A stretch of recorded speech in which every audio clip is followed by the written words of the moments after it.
Guys, in this video, I wanted to take a few minutes to address some of the comments and questions that came in over these two guns over the recent video that I did. So I thought I'd take just a few minutes to go through some of those comments, try to answer some of those questions and things like that. May not be able to get to them all, but hopefully get some more information out there for you guys about these two rifles. Of course, this is the Ruger American Gen 2. And we're going to be comparing it to my Ruger American Predator. Of course, both of these guns are in 6.5 Creedmoor. Go back and check out those other videos if you want to see some more information about these guns in particular. But for now, let's go ahead and jump into some of the questions. I may not have covered it very clearly in the previous video, but one of the comments that came up was over the magazine capacity of the Gen 2. And that magazine capacity for this particular magazine is just 3 rounds. Okay, you can get larger capacity magazines, but what you get with the rifle is just a 3-round magazine. I think that came up because some people believe that there may still be that issue with the magazines as far as how it does when you try to load 4 in it that you've seen in that other video to where I had a misfeed, a failure to feed. And of course, that is something else that I wanted to address. Yes, in that video, in fact, there's 2 parts of it. One part of that video you could see where I was able to load 4 rounds in this magazine and it chambered all 4 of them. The second time where I pointed it out, it did not. A lot of that is going to depend on the ammo that you are using as well. The loads that I was using, they're target loads. They have a super fine tip, and that can affect how smoothly that they will load into there. Sometimes they will, most of the time they will not. If you put 4 rounds in this particular magazine, and that's one of the reasons why I always just will load 3 in most cases. Okay, the new style, just 3 rounds out of the box. It's all it comes with. But you can get larger capacity magazines. Now, I do know that you can replace the stock and actually upgrade it. In fact, there are some of them out there where you can replace just this mag well.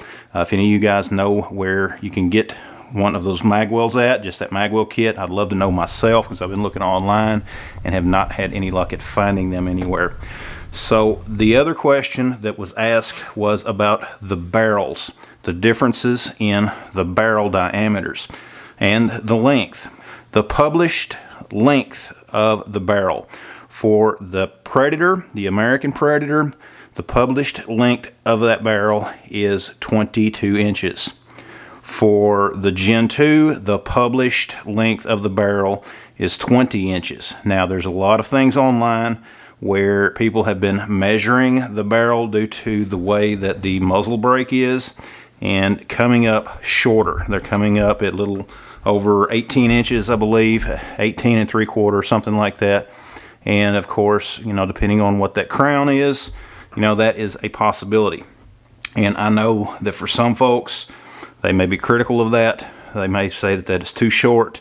But the other thing that I wanted to address, which that leads me into, is there's a lot of people that are critical of this rifle because it is not what it was never intended to be.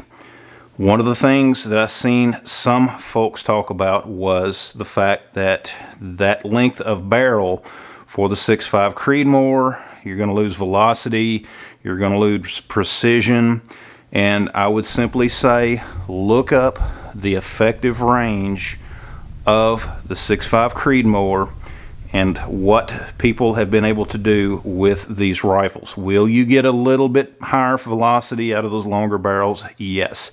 But again, this rifle was not designed as a long-distance precision rifle. Ruger has a long-distance precision rifle on the market, as well as other manufacturers. This rifle was designed for someone who simply wants a good, budget-minded firearm to be able to use for hunting, for sport shooting, or anything like that. That is the purpose behind this gun, okay? I can move dirt with my shovel and my wheelbarrow. However, if I'm going to move a lot of dirt, I'm going to use my tractor and a bucket. It's that simple. It was not designed to do what people are complaining about it not being able to do. And I would argue that with the ability of what people could do with this rifle, this gun can outperform what the majority of shooters could do with it. That simple. These guns are a very accurate firearm for what they are. There are tons of examples online of people grouping yards at 1,000, or grouping shots at 1,000 yards with the Predator.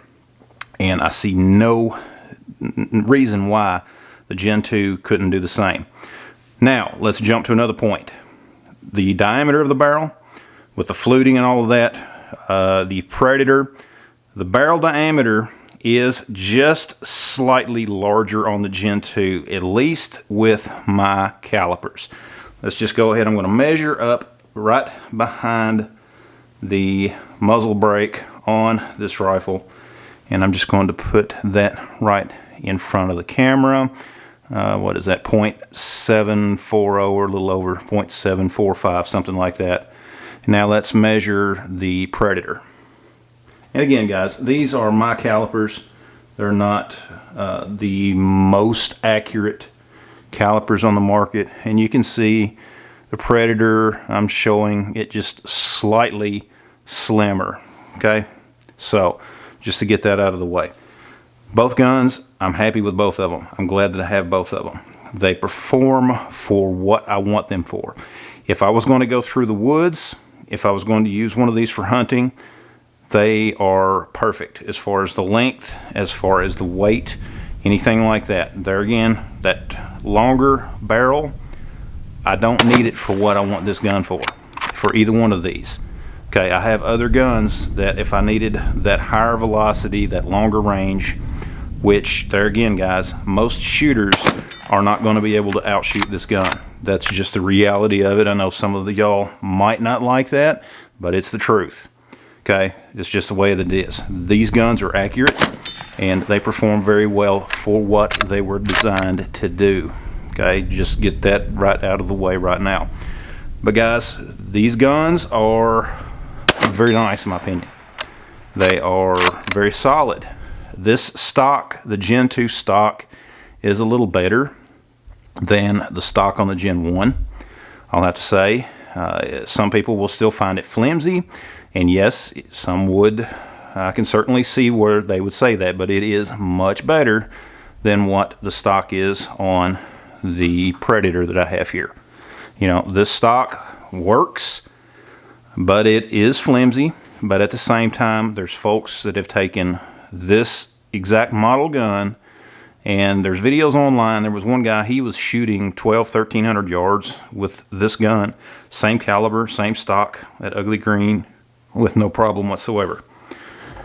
So that tells me, since I know that I would not have been able to group the way that he did with this gun, that for what I would need it for, it is going to serve me well. I do not have the targets as far as where I was shooting some paper with these, and the reason for that, my groupings standing up are not as tight as what would do these rifles justice. If I put them on a bench, which I have not done with this one, the groupings are obviously going to be much tighter. There is a video online. It was actually done by a friend of mine from a couple of years ago, and I'll try to link it down in the description of this video, where he did a review on the original Predator. And in that video, he shot one of the best groups that he said that he had shot up until that time. You know, Buffalo Outdoors. I will link that video down below this one. Hello, Buffalo. I'm sure you're probably going to watch this one. So go over, check out his video, because he did a very good job, very good review on the Predator. But guys, I hope that this has answered a few of the questions that are out there. The price differences between these two, when I bought my Predator, they were much cheaper than what they are now. If I was going to buy between these two guns, yeah, I would probably go with the Gen 2 just because of some of the upgrades that are on them. The Gen 1, if I was going to buy one just as a base to put in a chassis for competition or something like that, That's something that a lot of people have done with these, and they do very well with them in competition. You know, that's just some of my thoughts on it. But guys, let me know some of your thoughts down below. Also, be sure to share this video, give it a thumbs up. Be sure to check out all of the links down below in the description. Thanks for watching, and we'll see you next time.